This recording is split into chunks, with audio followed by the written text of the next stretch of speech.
Bagamat sabihin na natin mga kaibigan na mananatiling matatag at patuloy na lumalago ang remittances ng mga overseas Filipino workers, may bahagyang pagbagal ngayon sa bilis ng pagtaas nito. Ngayong taon na, at yan ay batay sa huling datos ng Bangko Sentral ng Pilipinas o ng BSP. Sa unang 5 buwan, tignan natin, pag-aralan natin ito mga kababayan. Sa unang 5 buwan ng 2026, Enero yan hanggang Mayo, umabot sa $14.11 billion ang kabuoang cash remittances na mas mataas ng humigit kumulang 2.5%.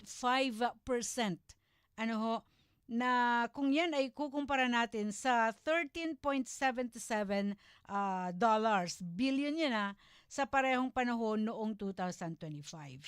Ang bagong record noong 2025, last year lamang ito mga kababayan, bago pumasok ang 2026, na itala ang record high na kabuwang $35.63 billion na cash remittances para sa buong taon yan ng 2025.